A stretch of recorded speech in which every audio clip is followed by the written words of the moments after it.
का और आगे ले चलते हैं। तो जरा देखो यार प्यारे बच्चों, जेई निकलेगा कि नहीं इसके लिए मैं आपको एक डाटा देता हूं, जरा ध्यान से समझिएगा, सुनिएगा। जेई मेंस का पेपर जो होता है, गौर से सुनिएगा, ये सबसे इंपॉर्टेंट बात है। ये वो बात है जिससे आपको पता चल जाएगा कि जेई मेंस और जेई एडवांस कितना टफ है, कितना इजी है।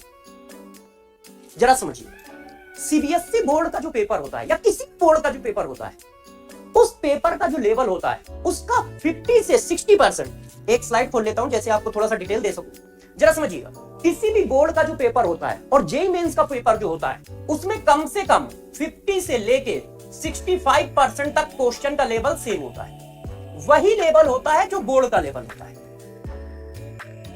वही लेवल होता है जो बोर्ड का लेवल होता है। तो जरा समझिएगा, जो बच्चा बोर्ड की बहुत ईमानदारी से प्रिपरेशन करता है, इसका मतलब वो मेंस का 50% पेपर तो ऐसे ही कर सकता है। मगर एक वर्ड आपने फोकस नहीं किया होगा, ईमानदारी। ईमानदारी वर्ड पे तुमने फोकस नहीं किया होगा, तुमने तो सिर्फ इस बात पे फोकस किया होगा, अच्छा बोर्ड का 50 से 65% जेई मेंस में आता है, अब फूल के कुप्पा हो गए होगे, अब मैं निकालूंगा मेंस। इसमें ईमानदारी वर्ड को तुमने कोने में रख दिया होगा, है? तो जरा सभी बच्चे इस बात को ध्यान दें कि बेटा जेई मेंस का 50 से 60% पेपर बोर्ड के जैसा ही होता है, मतलब एनसीईआरटी के ही टॉपिक के क्वेश्चन होते, ज्यादा टफ नहीं होते, इजी क्वेश्चन आते हैं, इजी क्वेश्चन आते हैं। तो सबसे पहले यदि आप ईमानदारी से प्रिपरेशन करते हो तो यार 60 से 70% पेपर तो तुम ऐसे ही निपटा सकते हो। इसके बाद आपका लगता है क्या, जेई वाला नॉलेज। और जेई वाला नॉलेज क्या है, मॉडरेट लेवल के क्वेश्चन को सॉल्व करना।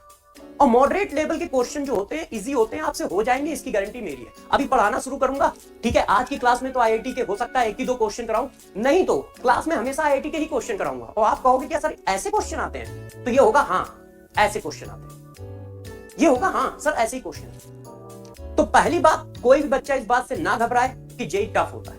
अब बात आती है एडवांस की। एडवांस का पेपर यार थोड़ा सा मेंस के कंपेयर में टफ होता है, एडवांस का, मगर एडवांस के पेपर को सॉल्व बहुत कम करना पड़ता है। एडवांस के पेपर को सॉल्व बहुत कम करना पड़ता है, मतलब 60% यदि एडवांस का पेपर सॉल्व कर देते हो तो यार तुम एडवांस में सेलेक्ट हो जाओगे 1500 रैंक के आसपास। 60% सॉल्व करने पर मतलब 900 से लेके 1500 के बीच की रैंक आ सकती है। अब आप सोचो कितना इजी है, और 60% पेपर तो तुम सॉल्व ही कर दोगे। बैकलॉग कभी बनने मत देना, सभी बच्चों से मेरी रिक्वेस्ट है, बैकलॉग कभी बनने मत देना। सबसे खतरनाक बीमारी है बच्चे की बैकलॉग, सबसे खतरनाक बीमारी। और जिस बच्चे को ये बीमारी नहीं है वो अपने आप मंजिल तक पहुंच जाता है, मतलब आईआईटी में वो सेलेक्ट हो ही जाएगा। आईआईटी में नहीं होगा तो एनआईटी में हो जाएगा, एनआईटी नहीं मिलेगी तो बेचारे को कोई और अच्छा सरकारी कॉलेज मिल जाएगा, और वो भी नहीं मिलेगा तो बहुत अच्छा प्राइवेट कॉलेज मिल जाएगा, बहुत अच्छा प्राइवेट कॉलेज मिल जाएगा। तो ध्यान रखिएगा, बैकलॉग एक खतरनाक बीमारी है, इससे सब लोग दूर रहें वही अच्छा है। अब बच्चों ने कहा सर बैकलॉग खतरनाक बीमारी है, ठीक है, इसका इलाज तो बताओ, इसका इलाज तो बताओ। इसका एक सिंपल सा इलाज है, टीचर के साथ चलो। जैसे आप चाहे जितना बिजी हो, जरा बताओ खाना खाना भूलते हो, नहीं भूलते हो? तो बच्चों ने कहा नहीं नहीं सर हम भूल जाते हैं, कभी कभी दोपहर का खाना हम शाम को खाते हैं। तो मैंने कहा वेरी गुड, शाम को खाते तो हो ना। बस यदि किसी बस आप लाइव लेक्चर नहीं देख पा रहे हो तो रिकॉर्डेड लेक्चर उसी दिन देख लो और अपने प्रॉपर नोट्स बना लो और डीपीपी को सॉल्व कर लो। मतलब जिस तरह से खाना खाना बहुत जरूरी है, सांस लेना बहुत जरूरी है, बस उसी तरह से सेट कर लो कि पूरे दिन में हम लेक्चर एक बार जरूर देख लें, एक बार जरूर देख लें और उसके नोट्स बना लें, उसकी डीपीपी कर लें। बहुत ज्यादा बिजी होने पर डीपीपी के क्या करोगे, बहुत ज्यादा बिजी होने पर मेरे प्यारे बच्चों डीपीपी में 10 क्वेश्चन है तो 5 कर लो, 10 क्वेश्चन डीपीपी में आ रहे हैं तो 5 कर लो यदि आप ज्यादा बिजी हो, मगर बैकलॉग मत बनने देना। ये खतरनाक बीमारी है, इससे बच्चा जो है ना डील नहीं कर पाता है, फिर परेशान होता है और फिर उसको कुछ ना कुछ छोड़ना पड़ता है, फिर उसको कुछ ना कुछ छोड़ना। एक छोटी सी कहानी मैं आपको सुनाता हूं, इससे शायद आप कुछ सीख सको और मैं सिखा सकूं जिस चीज के लिए मैं आया हूं। जरा देखो यार क्या था, रास्ते में एक मूर्ति बनाने वाला जा रहा था, समझिएगा, रास्ते में एक मूर्ति बनाने वाला जा रहा था तो उसको 2 पत्थर दिखे बहुत शानदार। तो उसने एक पत्थर से बोला क्या मैं आपकी मूर्ति बना सकता हूं? तो उसने कहा बिल्कुल बना दो, मगर उसने बताया कि देखो यार मूर्ति बनाने में मुझे हथौड़ा चलाना पड़ेगा जिससे आपको चोट लगेगी, तो क्या आप उस चोट को सहने के लिए तैयार हो? तो पत्थर ने थोड़ी देर सोचा कि यार क्या करूं, चोट लगेगी, तो उसने कहा हाँ तैयार हूं। तो मूर्तिकार ने अपना मूर्ति बनाना शुरू कर, वो दर्द सहता गया, कुछ देर बाद उसने गिव अप कर दिया। उसने मूर्तिकार से बोल दिया कि नहीं यार भाई बहुत दर्द हो रहा है, छोड़ दो मुझे, जितना बना है बस उतना ही ठीक है। तो उसने उस पत्थर को ऐसे ही छोड़ दिया। बगल वाले पत्थर से यही क्वेश्चन पूछा कि क्या मैं आपकी मूर्ति बना सकता हूं? और मूर्ति बना दूंगा तो आप इस तरह जमीन में नहीं पड़े रहोगे, बहुत अच्छे किसी मंदिर में रखे होगे या कहीं शोकेस में रखे होगे, आपकी जिंदगी बदल जाएगी। तो उस पत्थर ने पूछा ठीक है कर दो।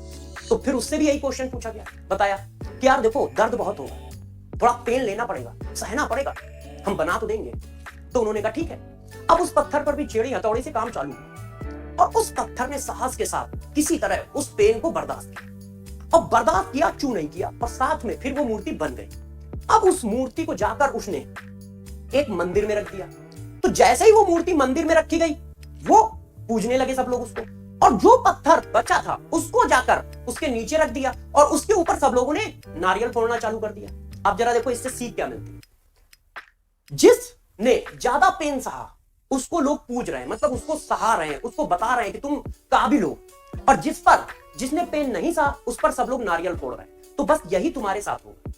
जो बच्चा 2 साल पेन सहता हुआ मंजिल तक पहुंच जाएगा, IIT क्लियर कर लेगा, उसको तो सब लोग यही कहेंगे अरे वर्मा जी का लड़का बहुत अच्छा है, ठीक है, दीक्षित जी का लड़का बहुत अच्छा है, पांडे जी का लड़का बहुत अच्छा है, झाकर सर का लड़का बहुत अच्छा है, सचिन देखो जरा है, तो ये कहा जाएगा। और यदि तुम दूसरे पत्थर की तरह रहे तो सब लोग ये कहेंगे अरे निकम्मा है, पढ़ाई नहीं करता था, जब छोटा था तो पढ़ता ही नहीं था।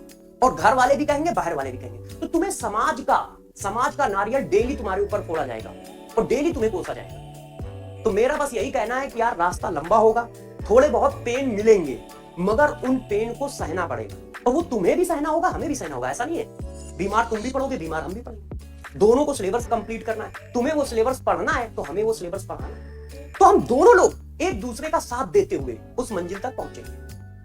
दोनों की हेल्प लगेगी, ऐसा नहीं कि अकेले हम कर पाएंगे, नहीं। बहुत सारे बच्चे कहते हैं या बहुत सारे लोग कहते हैं मैंने 3री रैंक दी, 7वीं रैंक दी, मैंने भी बहुत सारी रैंक दी, मगर मैं कभी नहीं कहता। क्यों? क्योंकि मुझे पता है रैंक देने वाला उधर बैठा है, मैं तो उसका सपोर्टर। मेरा रोल 20 से 30% है, 70% जिसका रोल है वो आप हो, वो आप हो। बस इस बात की गारंटी मैं जरूर लेता हूं कि PW आपका साथ छोड़ेगा नहीं जब तक आपको गेट के अंदर पहुंचा नहीं देता है। मगर बेटा थोड़ा बहुत पेन आपको लेना पड़ेगा, और वो यदि आप लेते हो तो गारंटी हम लोगों की है अंदर तक जाओगे, अंदर तक जाओगे, आपको सेलेक्ट करके रहेंगे और करवा के, ठीक है।